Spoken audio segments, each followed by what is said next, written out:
Hey, Stu. Thomas, How are you are you? back. I know. Good to see you. It's good to see you too, pal. Yeah. Good to see you too. So where are Yeah. we now?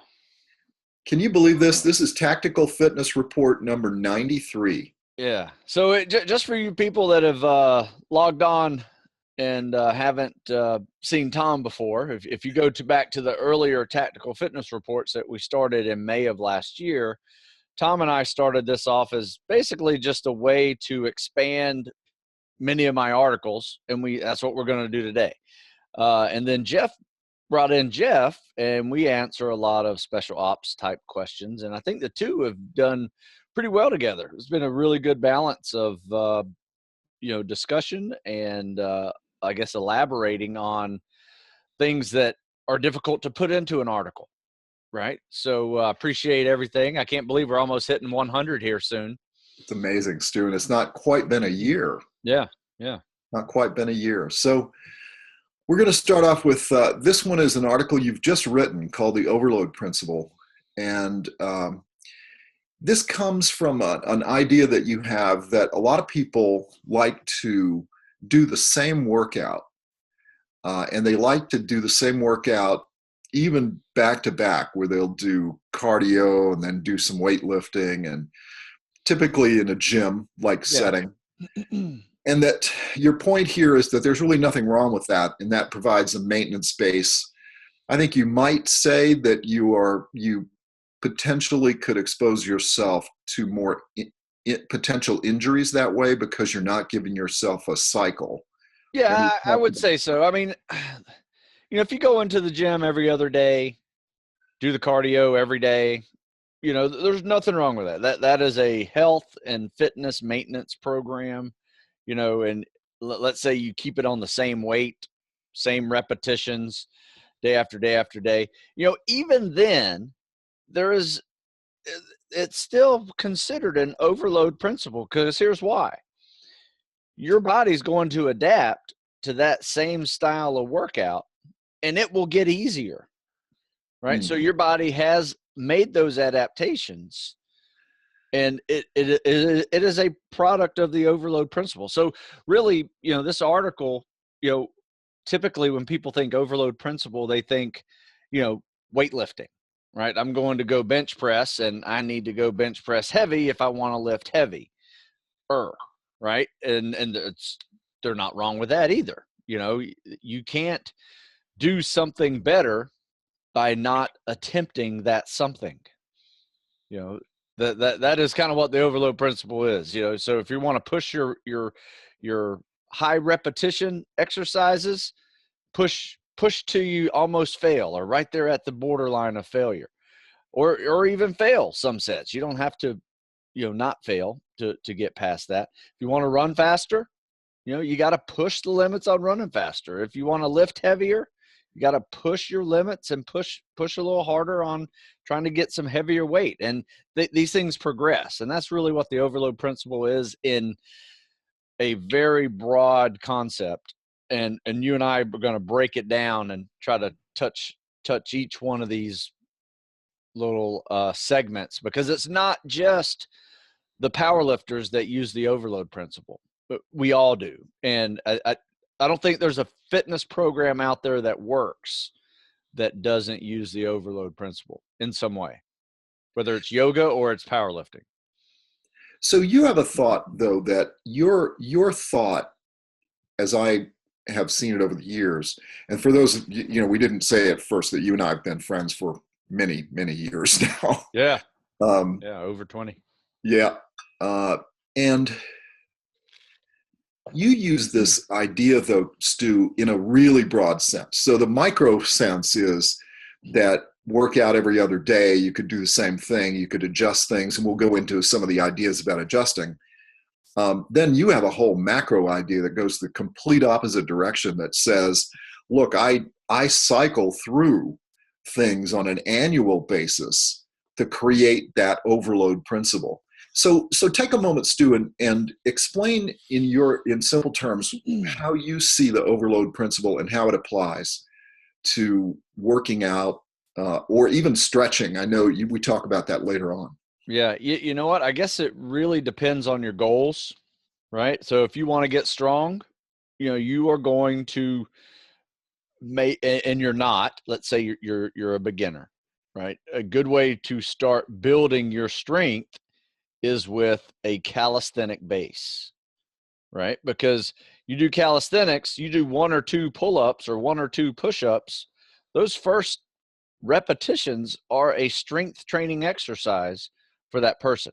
Now, as you evolve, your repetitions are going to get higher, and the programming kind of changes as well. And now it's no longer a strength exercise, it's more of a strength endurance exercise, because you are now building up the stamina to be able to do multiple repetitions. I always tell people all the time, your first pull-up's the hardest, because that's the strength exercise you're trying to do. But then, adding on after that gets a lot easier. And, when you do your 20th pull up, it's no longer a strength exercise. It is now a strength endurance exercise or muscle stamina, whatever you want to call it. So what we do, when you think about tactical fitness, and where it differs from regular athletics is that, an athlete needs to be good at a particular set of skills. A football player doesn't need to worry about swimming, right? A football player doesn't need to worry about 4-mile timed runs and 2-mile ocean swims, right? Football player needs to worry about speed and agility and strength and power, right? And stopping and going and doing all that stuff and pushing and, you know, things like that, and outrunning people, speed.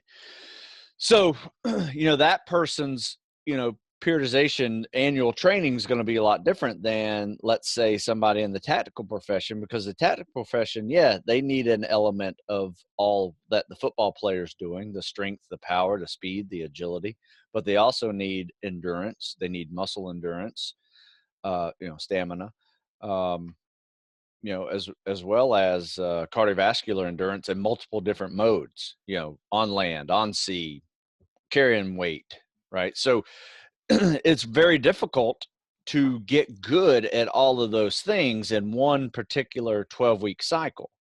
So what we do, and what I want people to understand about tactical fitness periodization, is that you can get good at all of those within a year's worth of training in multiple cycles. And I personally like a 12-week cycle, but it doesn't need to be a 12-week cycle. You can break those down into 6 to 8-week cycles, throughout there. You can make 5, 10-week cycles, whatever you want to get through the year. It just kind of depends on where your skill sets already are and what you're bringing to the table on day one, right? Because if you're already a powerlifting football player, we don't need to necessarily worry about a lot of the strength training that the cross country trainers cross country trained athletes going to need. So anyway, but I kind of digress a little bit, but that is how you get good at everything for the tactical profession side. And if you think about all of those, and we're going to break every one of those down here in a second, they all require some form of the overload principle. Yes. And you talk about progressive overload is something you like. The progressive overload, the design of progressive overload. So Yeah, tell me a well, little bit about that. I mean, it's not something I came up with. This is something has been developed since World War II. A doctor created this. He's actually a physical therapist. In the article, I link his name. I can't remember his name exactly. I think it's Kramer. Nope, Kramer is Oh, the guy Kramer's who the guy that. writes. Yeah, Kramer. I also quoted him in the article.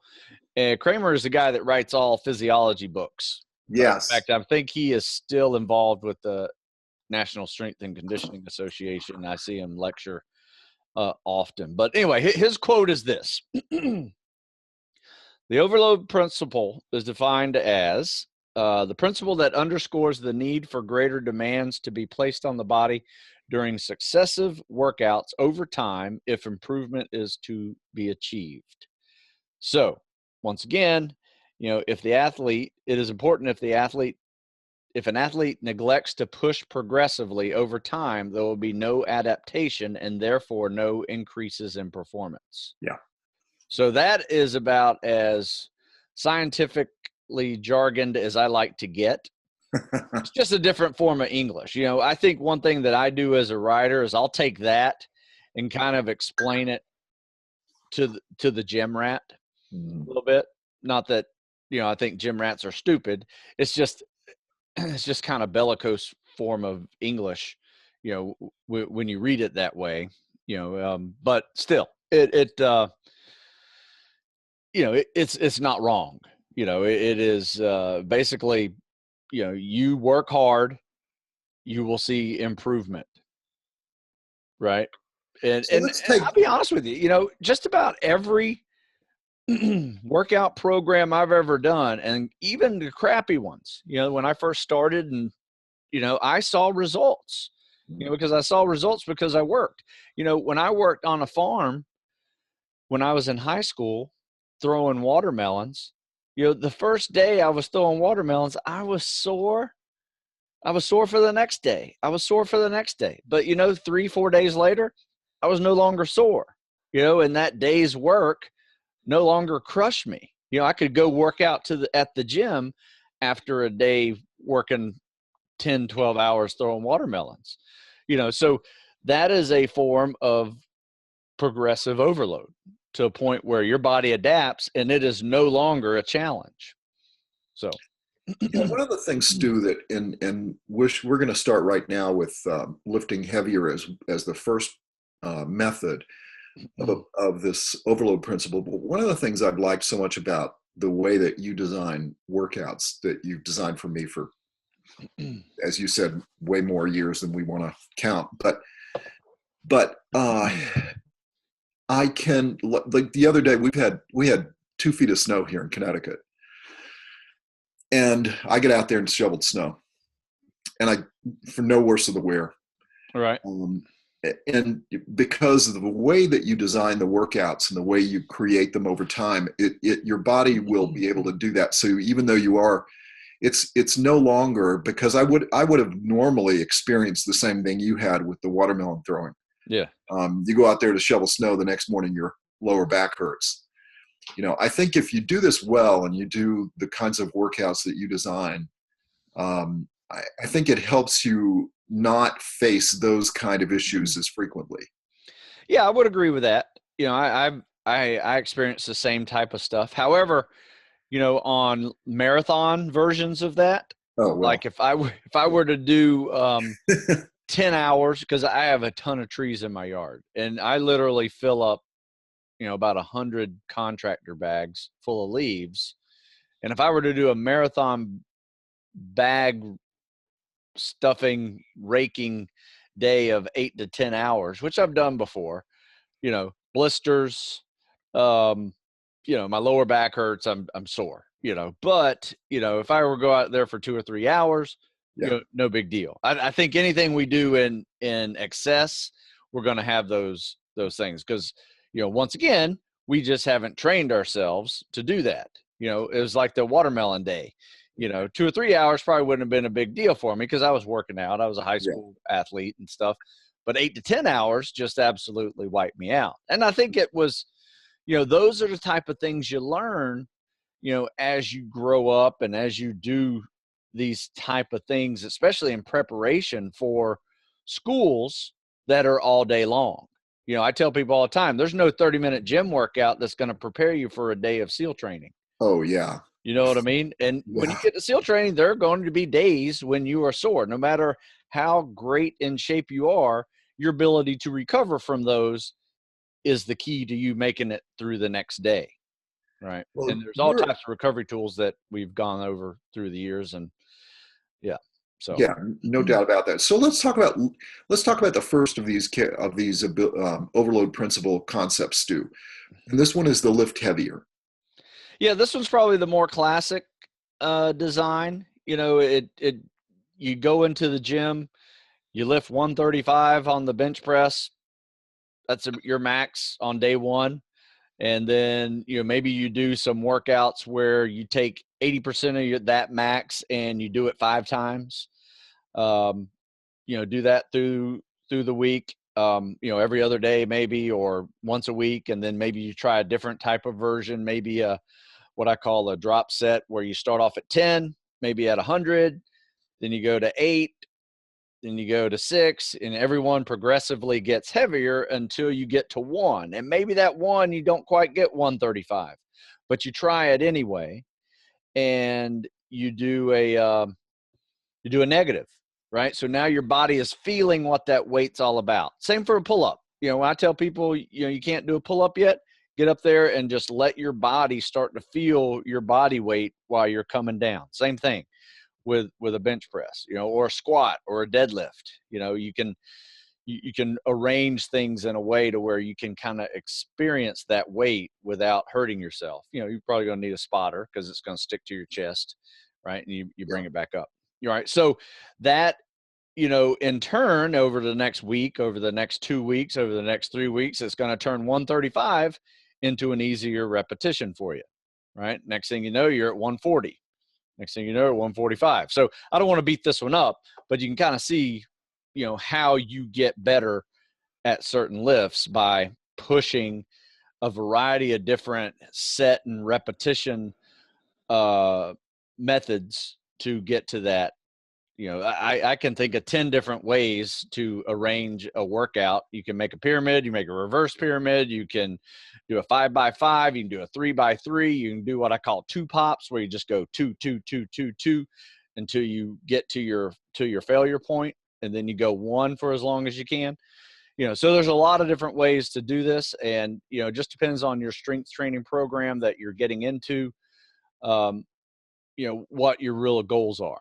If it's a true 1 rep max, you're going to have longer rest cycles in there. If it's more of a tactical fitness strength programming, the rest cycles don't really matter. You can do an active rest by running for 5 minutes and then coming back in there and trying it again, because, no one really cares if you can deadlift 900 pounds in a tactical fitness scenario, but 900 pounds gets you on the world stage when you're, deadlifting or squatting.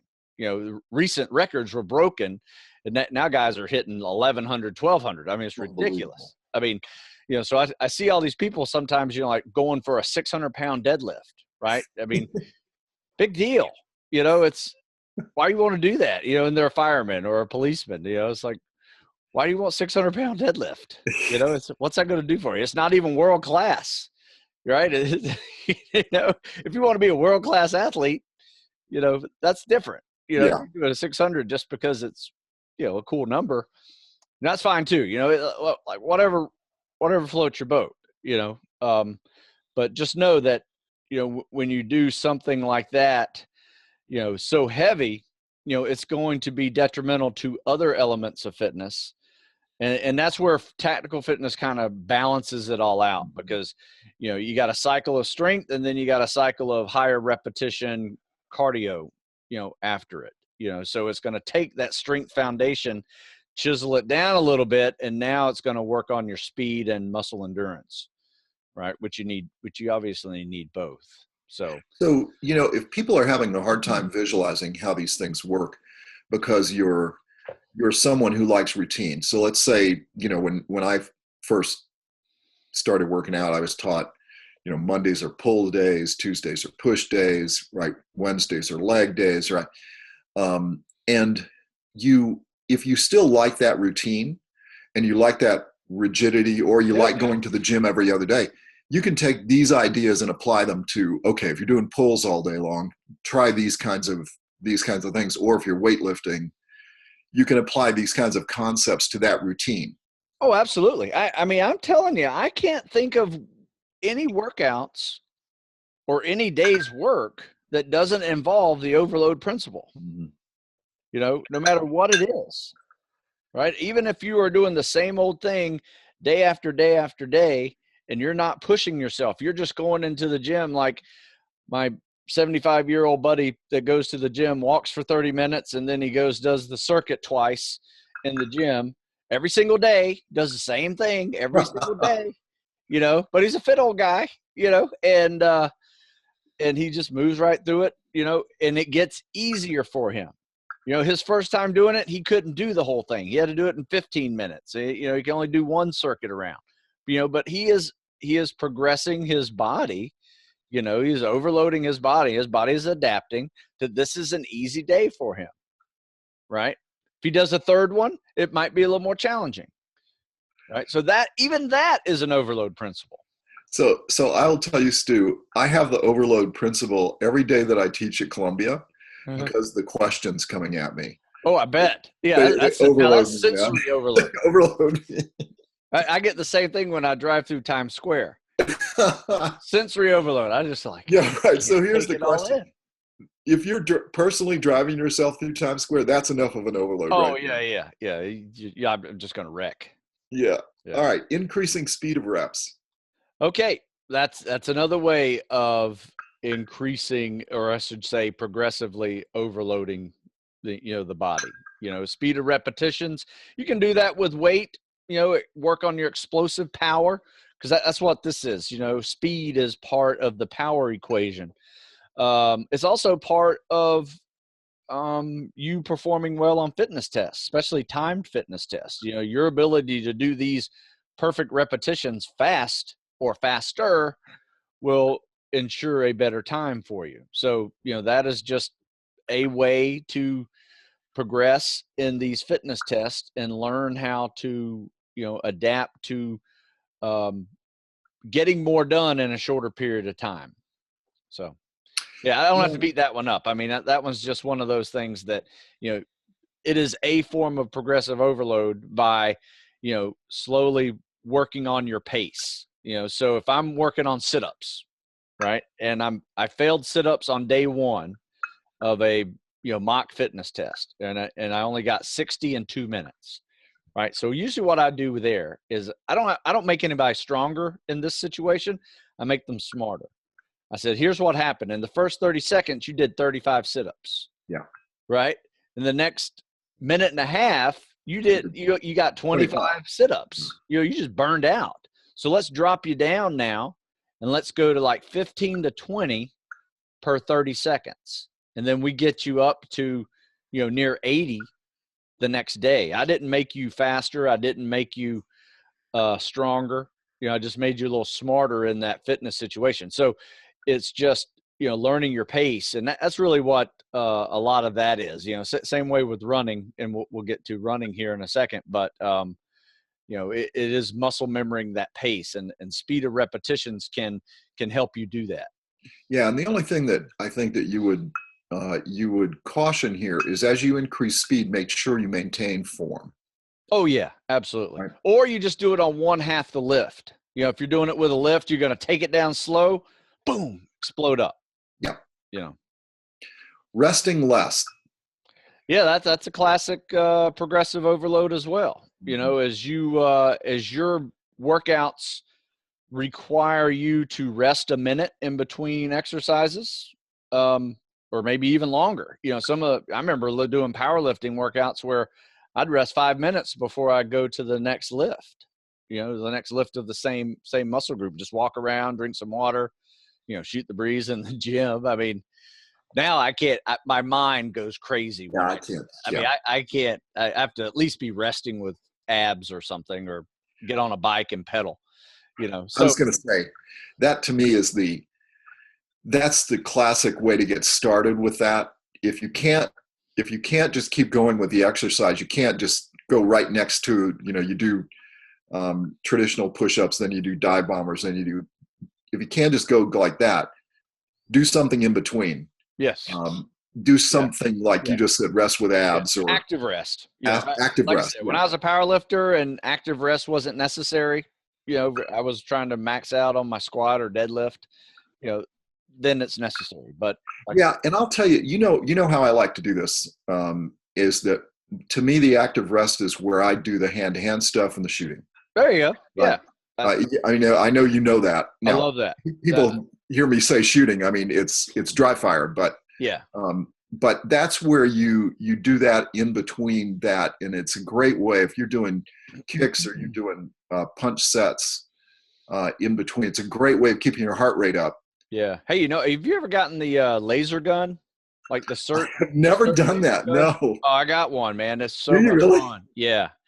Yeah. And it's a Glock. It's You're kidding. basically a Glock that looks just all the same moving parts as a Glock. I can drop the magazine You're and it serious. shoots a laser. Yeah, I'll show it to you next time you're on. All right. Just kind of like your, we'll Yeah, do that later. no, another day. But anyway, yeah, Yeah. rest less. And if you want to, um, and here's why resting less is a form of overload: is that your body is adapting to recovering faster. Yeah. Because you're doing this set cycle of workouts, your body is now recovering faster, so you can do it with less rest. So there you go. Yeah. Yep. Now, the next one is more sets and reps. So Yeah, this I called, basically like the classic PT Mhm. workout. Like if you can only do, let's say 50 push-ups, right? But I tell you that I have a workout system you're going to get 200 push-ups Mhm. in this workout. You might look at that and say, whoa, no way.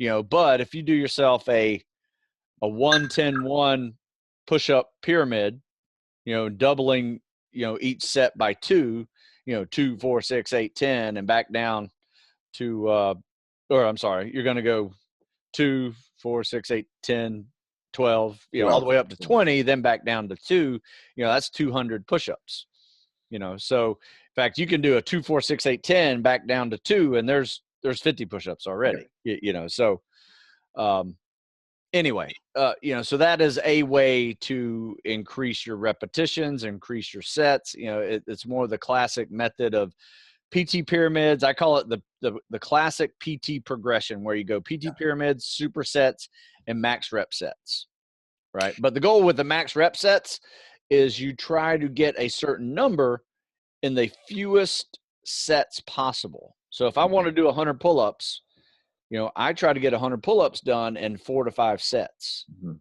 right? With very little rest in between, right? Now, once again, rest less, right? If you need to rest a little more, that's okay. But eventually you'll be able to rest less and do 100 pull-ups. And, I've seen guys do 100 pull-ups in 5 sets of 20 in about 6 minutes.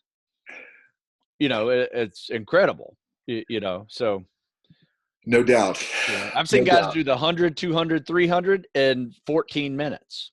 Oh my gosh. Is just, ridiculous, so. Yeah, and I'm sure, Stu, that people listening to the podcast or watching the podcast have done PT pyramids before. But those of you that haven't, this has to be my favorite way to work out, because it's, as you've always emphasized, Stu, it's a way to warm yourself up and then overload yourself right to your max. You know what? That's a very good point. It is the perfect overload principle workout, I think, because you are starting off as a warm up, you max out to failure, and then you come back down the back end. And you're right. I mean, I think it is one of those things that I don't like to see people doing that every day, because Mhm. I think once you hit a certain volume of calisthenics, that just like with weight training, you need 48 hours before you do that muscle group again. So that's why, don't do daily pull-ups and push-ups of hundreds of repetitions of either, and I've seen people do that. I think Herschel Walker probably put us on the bad cycle of that. He was just a genetic freak, and he'd do 1,000 push-ups a day, and he came out jacked, and then everybody wanted to do 1,000 push-ups a day, and then they wonder why they walk around like this, internally rotated, and can't do anything else. Yeah. Running or swimming faster? Yeah. Once again, progressive overload. It was funny. I got a question the other day from, I think it was a YouTube question, saying that, that he wants to get his mile and a half time down to like 8:30. I said, okay, that's a good steady, it's fast. Sub 9 is pretty fast for a mile and a half, you know, and he just put another sentence in there and said, can I do that with like 20 to 30 minutes of long, slow distance running? And I said, there's no such long, slow distance plan that's going to make you run a Yeah. mile and a half faster, right? Plus, one thing, 20 to 30 minutes is not considered long.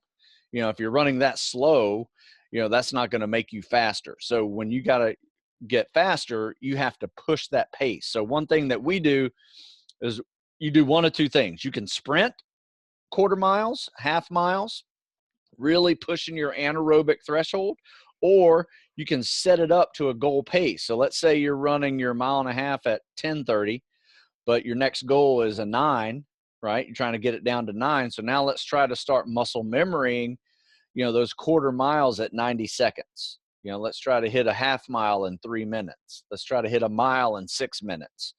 So you're starting to slowly progress towards learning that pace. So, and I think that's really where the overload principle is how it teaches us. You're learning it because you're experiencing that pace, you're experiencing that weight, you're experiencing that time under stress. Not be honest with you, not that much different than when you're sitting in a classroom and you are taking on new information.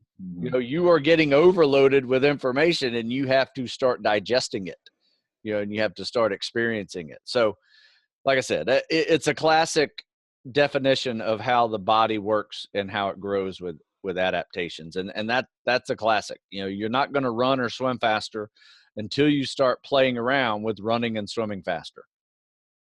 And it's always it's the other point you've made a lot, and it helped me a lot a long time ago, is where you said you need to practice the things you're going to do in a PT test as a warm-up before you do it.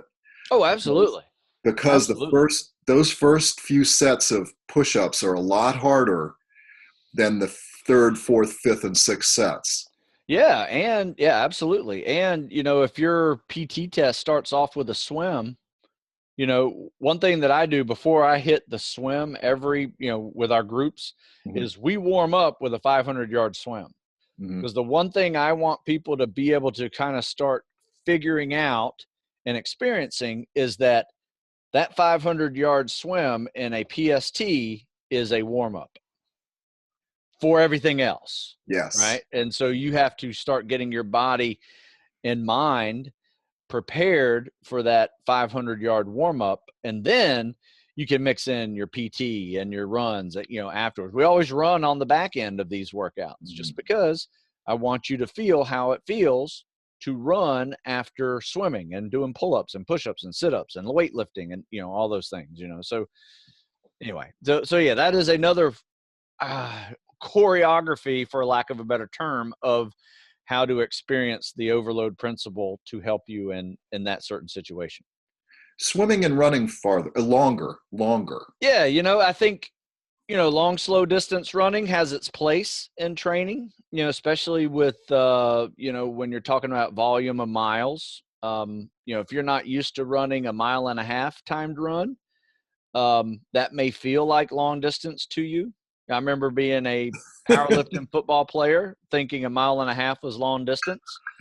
And I think that's where a lot of people come from, 1.5 miles being long distance. I thought you said it was 100 yards, actually. Yeah, anything over 100 yards is long distance. I mean, that is how a lot of strength athletes and power athletes feel. And they're not wrong in their world. No. Right. But, when you try to go into a different world of athletics, 1.5 miles is a warm up. A 4 mile timed run is not considered long distance. 10, 12, we talk about double digits. Now we're talking about longer distance.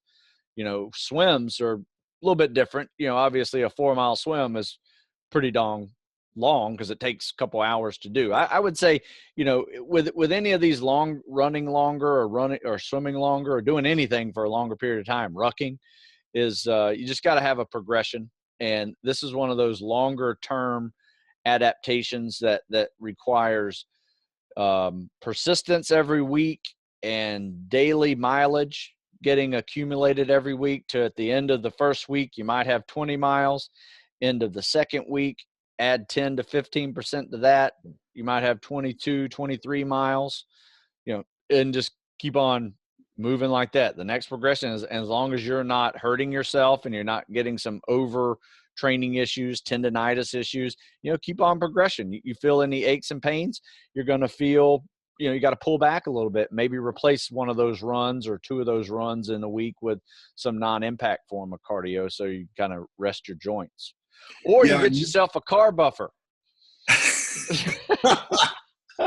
I'm getting one in about an hour. I have one in my living room, and it sits next to my lamp, and it is permanently plugged in. Whenever I sit in my living room, I am like, and then I have one in my gym bag and do the same thing there. I mean, literally, I bought both of those for under $20, and it is the best $20 I've ever spent in my life. And I thank Jeff Nichols for that one, because he turned me on to the car buffer idea. If you don't have one, you got to get yourself one. So Stu, it's probably important for those people that haven't heard about how you use this to explain what you're using it for. It's just it supplements your foam roller. Yeah. To the nth degree. Right. So it just helps you really release some soreness. It sounds great. Like I said, man, I'm headed to Home Depot after we do this. All right. So the final topic is on stretching and mobility.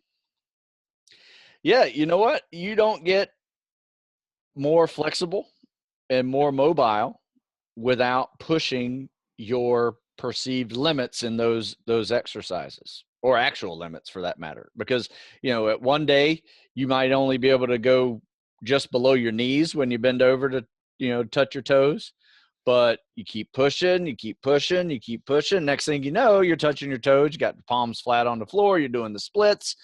All of those things are part of progressive overload with stretching and mobility. So, it's not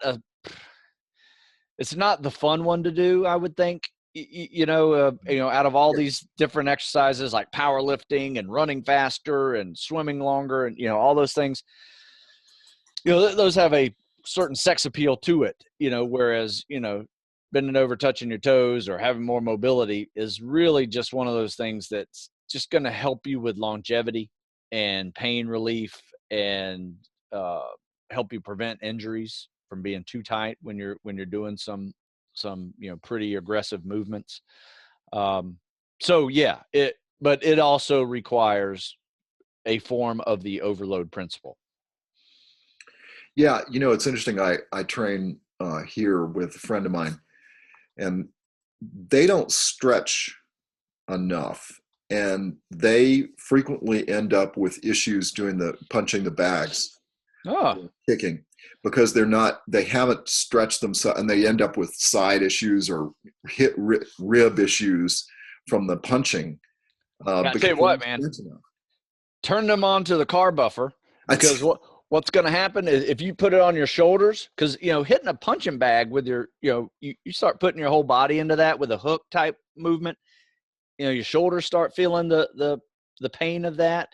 Any kicking into that bag, same thing, for the hips, you'll feel it. It will really help you. And it is like pain eliminated, gone. So, I do this barehanded, and it's out in the snow. So, badass. It's not. Yeah, this is when you've defined yourself as having let yourself get soft. Okay, you got it. I told myself yourself during this whole period, I've let myself get soft, and I'm not letting that stay much longer. Well, once again, I'm glad you're among the living. Yeah, I'm intending to stay that way, pal. Okay, good. All right, good. So Simplified, you said that the overload principle simplified is crawl, walk, run. Yeah, it really is. I don't think I need to expand on this a whole lot. You've done it. It's just, eventually you will get stronger. Eventually you will get faster, right? And you will have more endurance, and you'll be more flexible. These things just take time, and you have to push yourself, but at the same time you have to recover from each one, because you don't get stronger, you don't get faster, you don't get, more limber unless you are adequately adding in recovery time in there as well. So, sleep is very important. Your nutrition is very important. All of those kind of balance out the recovery balance system. And and then days off, days in between these muscle groups, are also important, so Yeah, you and got to as heal the well. muscle fiber. So otherwise, it's great to make adaptations in strength, but if you're not recovering, they're just going to be diminished.